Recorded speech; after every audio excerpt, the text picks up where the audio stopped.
করলাম যেটাতে যে যানবাহন স্বাচ্ছন্দ্য বোধ করছে সেটাতে করেই ঢাকা শহরে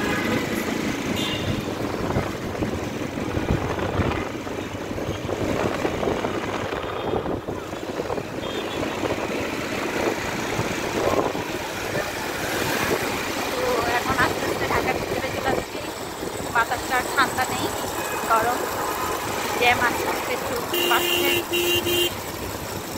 এখন গাড়ি কমে যাবে, আস্তে আস্তে চলবে। এতক্ষণ অনেক ভালোই লেগেছিল, মনে হয়েছিল ঢাকা শহর ছাড়া মনে হয় আমরা ছাড়া আর কেউই নেই ঢাকা শহরে, এইভাবে লাগতেছিল।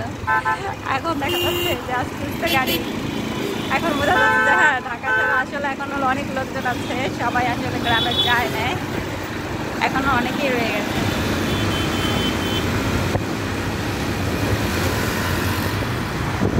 ব্রিজের উপরে ব্রিজের নিচে ভালো যানবাহন যেছিলাম।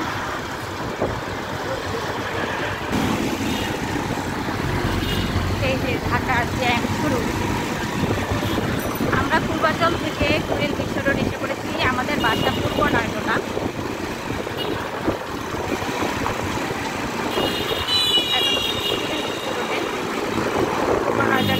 আমাদের আবুল হোটেল সবাই চেনে, চৌধুরীপাড়া আবুল হোটেল, মানে আমাদের বাসা। আমাদের ঘোরা শেষ, আমাদের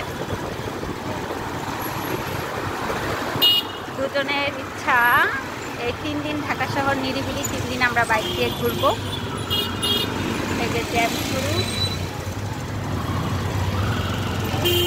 ঘোরাঘুরি বাইক দিয়ে কত ঘোরা যায় দেখা যাক। অন্যান্য সময়কার জ্যামের ভিতরে ইচ্ছা করে না, এখন রাস্তা ফাঁকা, তারপরে যে দেখেন এতক্ষণ কিন্তু নিরিবিলি ছিল, এখন জ্যাম শুরু। এখন আর বাইক চালিয়ে মজা লাগবে না, তারপরে চালাতে হবে, কেননা বাসায় যেতে হবে। তাই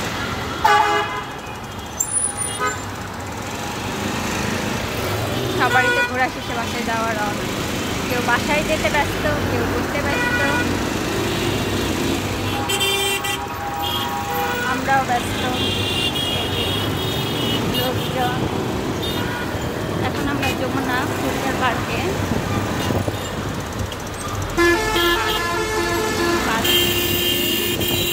গাড়ির অনেক সাউন্ড, জ্যাম। এতক্ষণ কোনো সাউন্ড ছিল না, তখন ছিল শুধু বাতাসের আওয়াজ।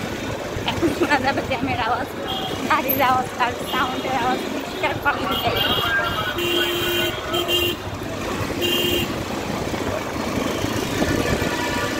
এখন বোঝা যায় যে হ্যাঁ টিটো আমরা ঢাকা শহরে এসেছি, ঢাকা শহরের আওয়াজ।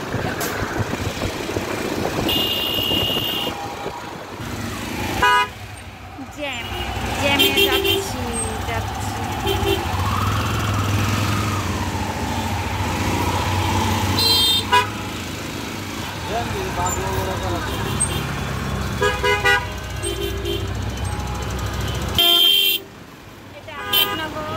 রামপুরা ব্রিজ, ওই পাশে হলো হাতির